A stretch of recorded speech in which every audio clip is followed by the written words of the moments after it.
राजस्थान में भजनलाल सरकार के लिए मुश्किलें बढ़ रही हैं और उसकी वजह यह है कि पूरी सियासत जो है राजस्थान में वो गंगाजल गौमूत्र से आकर के गुड़ गोबर होती जा रही है। दरअसल इसकी वजह क्या है? एक तरफ शीर्ष नेतृत्व तो कह रहा है कि राजस्थान सरकार आने वाले उपचुनावों से पहले कामकाज जो 10 महीने का सरकार कर रहा है उसको आगे रखे, लेकिन इससे इतर बीजेपी के ही मंत्री, उनके विधायक अपनी अपनी बयानबाजी के चलते, अपने अपने रवैये को लेकर भजनलाल सरकार की मुश्किलें बढ़ाते दिख रहे हैं। ऐसे में जो कवायद भजनलाल सरकार के स्तर पर करते नजर भी आ रहे हैं, वो तमाम कोशिशें गुड़ गोबर होती दिखाई दे रही हैं। ये क्यों, ये आपको बताएंगे, लेकिन पहले जान लेते हैं कि आज इस इनसाइड स्टोरी में कौन सी 5 सवाल हैं, कौन से वो 5 सवाल जिस पर होगी चर्चा। सबसे पहला सवाल, दिसंबर के महीने में यानी कि 2 महीने बाद, अक्टूबर का ये महीना और 2 महीने बाद क्या राजस्थान की सरकार में कोई बड़ा बदलाव होने वाला है? क्या मंत्रियों के साथ साथ क्या शीर्ष पद पर बैठे भजनलाल शर्मा के साथ भी किसी तरह का कोई राजनीतिक खेला हो सकता है? ये बात हम नहीं कह रहे हैं, दरअसल ये बात कही है गोविंद सिंह डोटासरा ने। प्रदेश अध्यक्ष गोविंद सिंह डोटासरा ने क्या कहा आगे आपको बताएंगे, लेकिन उससे पहले जानते हैं कि दूसरा सवाल आज इस इनसाइड स्टोरी में क्या है। दूसरा सवाल है कि नौकरी और तबादले को लेकर सरकार और सीएम क्या राजस्थान में घिरते नजर आ रहे हैं क्या? अब यह सवाल भी इसलिए उठा है कि नौकरियों को लेकर दिनों दिन नए नए दावे या यूं कहें कि घोषणाएं, ऐलान सरकार की तरफ से हो रहे हैं। तबादलों को लेकर भी सवाल पूछे जा रहे हैं, क्योंकि एक के बाद एक नई तबादले की सूची जो है वो निकलकर सामने आ रही है। और इस पर भी गोविंद सिंह डोटासरा ने एक बार फिर एक टिप्पणी कर दी, और उस टिप्पणी के बाद ऐसा लग रहा है कि भजनलाल सरकार के सामने या यूं कहें कि उनके मंत्रियों के सामने सवाल जब पूछा जा रहा है तो जवाब देते उनको नहीं बन रहा है। वहीं तीसरा सवाल क्या है? तीसरा सवाल, मंत्री किरोड़ीलाल मीणा, जिनको लेकर यह कहा जा रहा है कि वो कैबिनेट में वापस लौट आए हैं, लेकिन कैबिनेट में वापस लौटने के बाद भी अपनी ही सरकार से उनका टसल जो है वो चल रहा है, वो एक कॉन्फ्लिक्ट जो है अभी तक चल रहा है। क्यों, ये भी आपको बताएंगे। वहीं चौथा और अहम सवाल, सवालों से क्यों भाग रहे हैं राजस्थान सरकार के मंत्री, और आखिर सवालों पर इतनी बौखलाहट, बेचैनी मंत्रियों के चेहरे पर क्यों आ जा रही है? और इसमें हम जिक्र कर रहे हैं शिक्षा मंत्री मदन दिलावर का। ये सब बातें आज आपको इस इनसाइड स्टोरी में सभी सवालों के जवाब जो है वो टटोलने की कोशिश करेंगे। लेकिन आगे बढ़ें उससे पहले आपको बता दें कि राजस्थान की राजनीति, उसके सटीक विश्लेषण और अंदर की खबरें दिखाने वाला स्पेशल शो लेकर आपके साथ मैं हूं भविष्य त्यागी।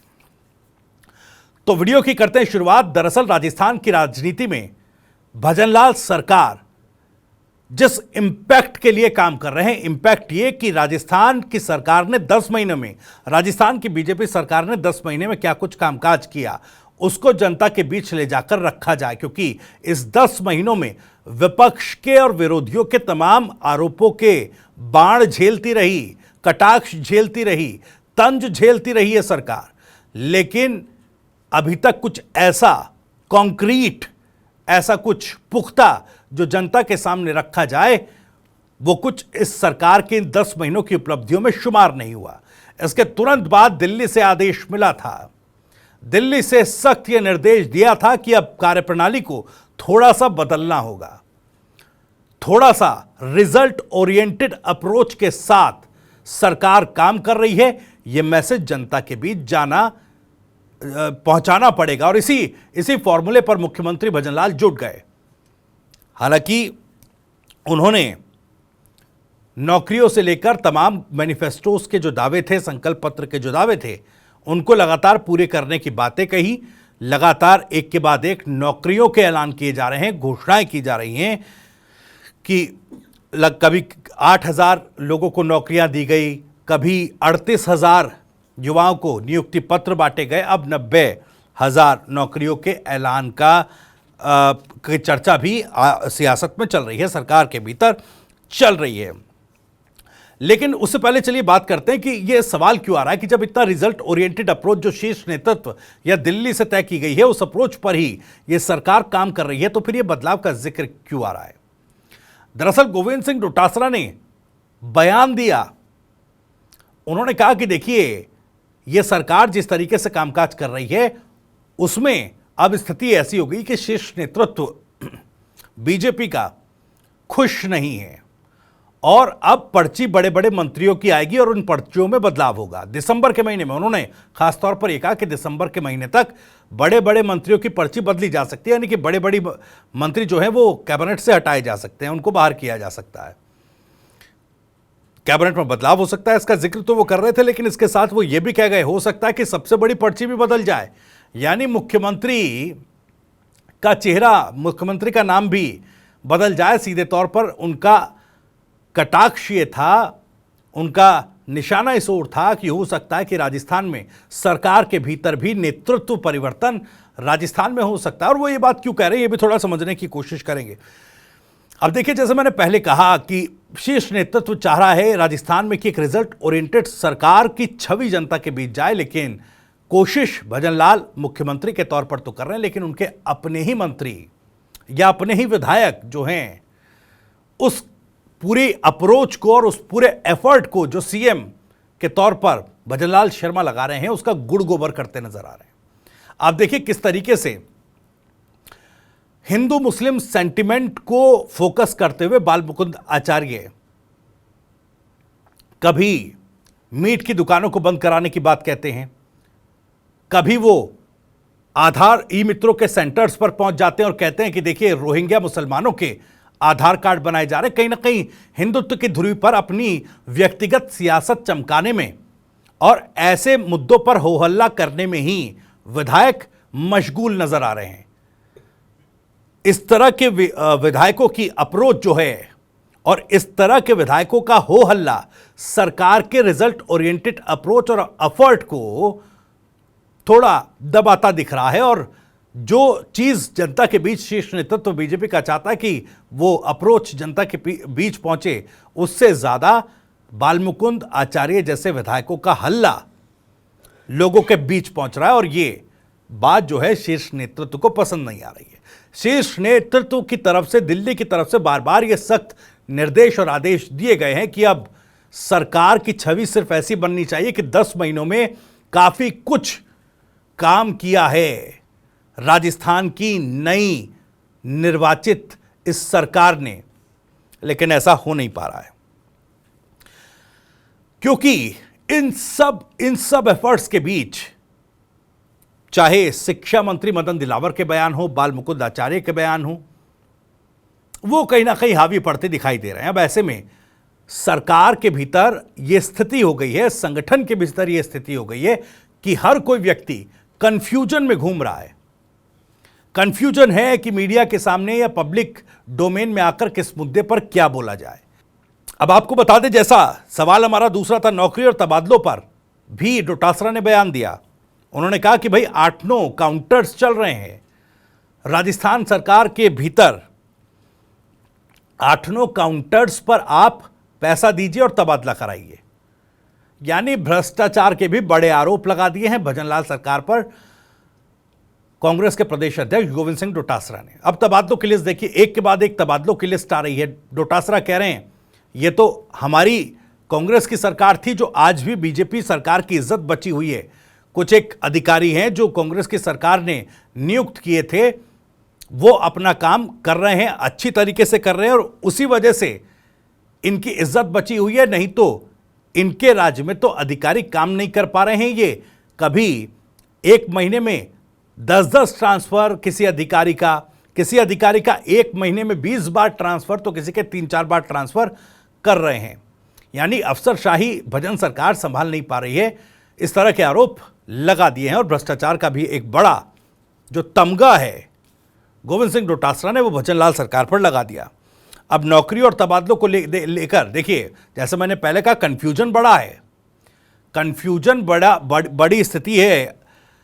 और गोविंद डोटासरा इससे पहले नौकरियों के नाम पर पहले भी घेर चुके हैं, क्योंकि इससे पहले 8,000 नौकरी, उसके बाद 38,000 नौकरी देने का दावा जो है वो कर दिया गया कि देखिए सरकार ने इन 10 महीनों में 38 से 40,000 नौकरियां दे दी है। हाल ही में 90,000 नौकरियां देने का ऐलान कर दिया और सरकार ये कह रही है कि भाई रिक्त पद थे, लेकिन कांग्रेस की पूर्व की सरकार को इन रिक्त पदों का पता नहीं था, हमने रिक्त पद ढूंढे हैं और इन पर भर्तियों का ऐलान कर दिया। लेकिन अब इन 90 और 40 और 8 अगर इन तमाम आंकड़ों को जोड़ा जाए तो लगभग 1.5 लाख के आसपास ये नौकरियां हैं। सरकार को ये बताना चाहिए कि किस विभाग में किस नौकरी के लिए कितने पदों पर नियुक्तियां निकाली हैं और कौन सी विज्ञप्ति कब जारी हुई है। ये जवाब जो है सरकार को देना पड़ेगा, नहीं तो इस तरह के हवाई वादों और दावों से तो फिर सरकार की किरकिरी होना तय है। और जिस तरीके से गोविंद डोटासरा इस मामले को लेकर सरकार पर हमलावर हुए हैं, वो कहीं ना कहीं सरकार के लिए माथे पर बल जरूर लाएगा। गोविंद सिंह डोटासरा ने इस अप्रोच के लिए सरकार को इस तरीके से टारगेट किया था कि आप रोज सुबह उठिए और 10-10 हजार नौकरियां बढ़ाकर लोगों को बताते रहिए, इससे कुछ होने वाला नहीं है। ऐसे में सरकार को काउंटर करने के लिए अब उन नौकरियों का किस विभाग में कितने पदों पर कौन कौन सी नियुक्ति निकाली है और उसकी विज्ञप्ति कब जारी होगी, उसका नोटिफिकेशन कब जारी होगा, यह सब बताना पड़ेगा। क्योंकि सरकार की तरफ से कहा गया कि आरपीएससी को और पब्लिक सर्विस कमीशन को यह कहा गया कि आप जल्दी जल्दी जो है वो भर्तियां कराइए, इसके एग्जामिनेशन कराइए। और आपको याद होगा क्या, जिस तरीके से सीईटी का एग्जाम हुआ हाल ही के दिनों में, सीईटी के एग्जाम में किस तरह की भीषण अव्यवस्थाएं सामने आई। 200 किलोमीटर दूर सीईटी के अभ्यर्थियों को सेंटर्स दिए गए और वहां तक पहुंचने के लिए अतिरिक्त बसों की सेवाएं नहीं की गई। यानी कि बस और ट्रेन में फ्री सफर का ऐलान तो अभ्यर्थियों के लिए कर दिया गया, लेकिन अतिरिक्त बसों की, अतिरिक्त ट्रेनों के संचालन की व्यवस्था सरकार से नहीं हुई। तस्वीरें जो हमने देखी कि बसों और ट्रेनों में चढ़ चढ़कर किस तरीके से, एक तरीके से कहा जाए तो कि बसों के अंदर ठूस ठूस कर अभ्यर्थी भरे, और उस अव्यवस्थाओं का आलम देखकर हर कोई हैरान रह गया। जो सरकार ये कह रही थी कि परीक्षा कराने के, चाहे नकल के मामले में हो, पर्चा लीक के मामले में हो या व्यवस्थाओं के मामले में हो, ये सरकार बेहतर तरीके से काम करेगी। उस सरकार के आने के लगभग 9 महीने बाद जो पहली परीक्षा हुई उसमें देखिए क्या हाल है। अब आरपीएससी को या पब्लिक सर्विस कमीशन को सरकार की तरफ से जल्दी जल्दी एग्जाम कराकर भर्तियां करने के आदेश तो दे दिए गए, लेकिन इस हालातों में, इन व्यवस्थाओं के बीच कैसे ये नौकरियां जो हर प्रतिदिन 10, 20, 50 हजार बढ़ाकर बताई जा रही है, वो कैसे लोगों को मिल पाएंगी। युवा बेरोजगारों को कब तक मिल पाएगी, या यूं ही आंकड़ों की बाजीगरी करके या हर दिन एक नया आंकड़ा बता करके युवा बेरोजगारों के साथ सिर्फ मजाक किया जाता रहेगा।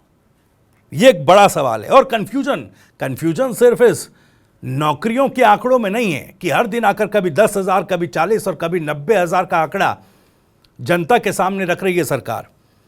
कंफ्यूजन का आलम तो यह है न केवल सरकार में, संगठन में, कि किस योजना पर कितना पैसा खर्च किया जा रहा है, इसकी कोई डिटेल नेता मंत्रियों के पास नहीं है। एक तरफ मदन राठौर, प्रदेश अध्यक्ष बीजेपी के, वो कह रहे हैं कि देखिए बिजली आपूर्ति के लिए, बिजली की योजनाओं के लिए 2 लाख करोड़ का प्रावधान किया गया। वहीं सीपी जोशी साहब, पूर्व प्रदेश अध्यक्ष, वो 1,50,000 करोड़ की बात कर रहे हैं। यानी इन आंकड़ों में एक लंबा चौड़ा कंफ्यूजन है। कौन क्या कह रहा है, सरकार क्या बताना चाह रही है, संगठन और विधायक मंत्री सब अपनी ढपली, अपना राग बजाते हुए जो है राजस्थान में फिलहाल दिख रहे हैं। और इसी का फायदा उठाकर, इस कंफ्यूजन का फायदा उठाकर ही डोटासरा काफी ज्यादा हमलावर भजनलाल सरकार पर हो गए हैं। लेकिन अब सीएम अपनी तरफ से एफर्ट कर रहे हैं सरकार को चलाने के लिए कि बेहतर तरीके से, बेहतर अप्रोच के साथ जो है काम किया जाए। लेकिन वही सारा काम गुड़ गोबर मंत्री नेता करते दिखाई दे रहे हैं। मंत्री और विधायक किस तरीके से सरकार का काम खराब कर रहे हैं ये तो हमने बताया। बाल मुकुंद आचार्य किस तरीके से व्यक्तिगत कैपेसिटी में जाकर किसी ई मित्र सेंटर पर छापा मार रहे हैं, कभी वो रेडी पटरी वालों के यहां पर जाकर सत्ता की हनक दिखाते नजर आते हैं। गांधी जयंती के मौके पर एक मीडिया संस्थान की संवाददाता ने मंत्री मदन दिलावर से सवाल पूछ लिया, शिक्षा को लेकर सवाल पूछ लिया। इस पर एक तरीके से कहें तो शिक्षा मंत्री छटपटा गए।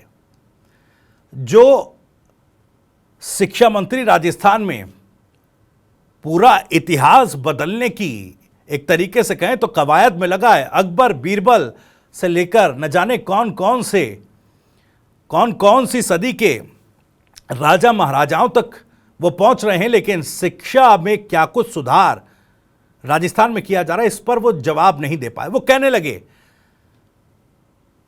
मीडिया संस्थान के उस रिपोर्टर से कि आज गांधी जयंती है, आज मुद्दे पर रहिए, आज इस पर सवाल मत कीजिए। हालांकि इसके बाद जब उस संवाददाता ने पूछा कि गांधी जयंती के मौके पर क्या शिक्षा को लेकर सवाल नहीं हो सकता है, तो इस पर बौखला गए, जवाब नहीं दे पाए मदन दिलावर साहब। सवाल यह है कि गांधी जयंती जिनका जो दर्शन था शिक्षा को लेकर, शिक्षा दर्शन जो उनका था, आज भी देश विदेश में उसकी बात होती है। विदेशों में गांधी के शिक्षा दर्शन पर, उनके शिक्षा को लेकर जो उनका चिंतन रहा, उस पर रिसर्च कर, उसको पढ़ समझ कर कई देशों में अपनी अपनी शिक्षा प्रणाली को सुधारा गया है। बावजूद इसके गांधी जयंती के मौके पर शिक्षा मंत्री शिक्षा से जुड़े मुद्दों पर सवाल देने में छटपटाते नजर आए, सवाल का जवाब देने से इनकार करते नजर आए। खैर, उनसे फिर जब डोटासरा के सवालों का जवाब मांगा गया, जिस तरीके से डोटासरा हमलावर है, काफी बौखलाहट उनके जवाब में यहां भी नजर आया। आप सुनिए किस तरीके से बौखलाकर शिक्षा मंत्री मदन दिलावर ने जवाब दिया। सर, कांग्रेस के प्रदेशाध्यक्ष ये आरोप लगा रहे हैं कि जो अच्छे अधिकारी हैं आप उनके तबादले करने में जुटे हुए हैं सरकार। तो खराब कौन है उनकी सूची ले लीजिए, उनसे जो खराब होंगे ना उनका कर देंगे। उनका कहना है कि सरकार जो है काम कर नहीं रही, 10 महीने हो चुके हैं, बीत चुके हैं, लेकिन कोई काम धरातल पर नहीं उतर रहा। वो सही कह रहे हैं, मैं उनकी बात का समर्थन करता हूँ, क्योंकि जो उन्होंने काम किया था ना, भ्रष्टाचार का, लूटने का, बलात्कारी को संरक्षण करने का, आतंकवादी को संरक्षण देने का, वो हम नहीं कर पाए, न करेंगे। वो तो बहुत अच्छे आदमी थे, तो आतंकवादी उनके भाई बंद थे, उनके रिश्तेदार थे, पेपर लूटने वाले, पेपर लूट में भ्रष्टाचार करने वाले, तो हम नहीं कर पाए, हमारी कमजोरी है। आप जिले के प्रभारी मंत्री भी है, लगातार आप भी राशन जारी कर रहे हैं, मुख्यमंत्री ने राशन दिए, उसके बाद की जो सड़कें हैं उनके हालात अभी तक सुधर नहीं पाए। ऐसा है, जादू तो है नहीं, सड़क बनानी पड़ती है, ऐसे तो कहते ही सुधर जाती है। ऐसा किसने कहा था आपको कि एक दिन में सड़क सुधर जाती है? भाई, हमने कहा था बरसात के बाद ये सड़कों को सुधारेंगे। अभी तो बरसात के बारे में मैंने कल ही पढ़ा है कि अब मौसम विदा हो रहा है, तो हम सारा काम अब होगा।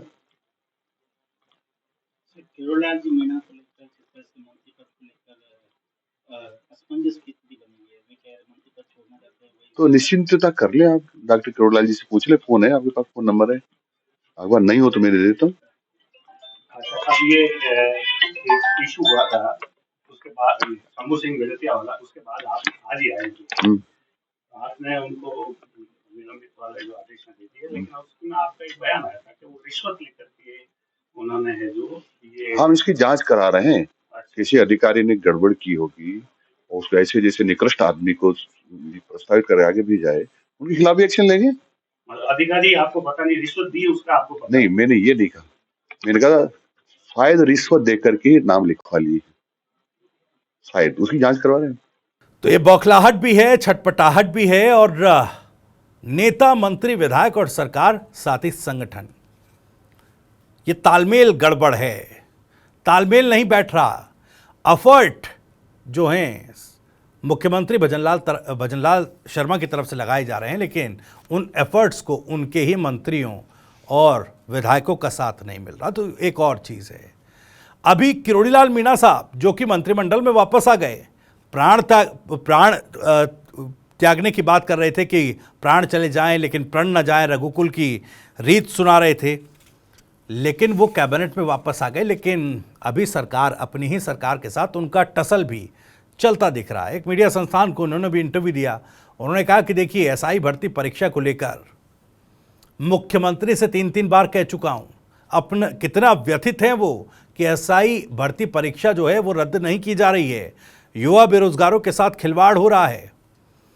ये व्यथा जो है वो कई बार मीडिया डोमेन में आकर, पब्लिक डोमेन में आकर बता चुके हैं, लेकिन इसके बाद कैबिनेट में भी वो दोबारा शामिल हो गए। लेकिन वो टसल, वो अपना दर्द जो है बार बार बता रहे हैं कि जब एसओजी ने भी कहा कि ये पेपर दोबारा होना चाहिए, एग्ज़ाम दोबारा होना चाहिए, एडवोकेट जो एडिशनल एडवोकेट जनरल हैं वो भी इस बात को कह चुके हैं, उसके बाद भी सरकार सुन नहीं रही है, या फिर इस टसल के पीछे कोई और कारण है।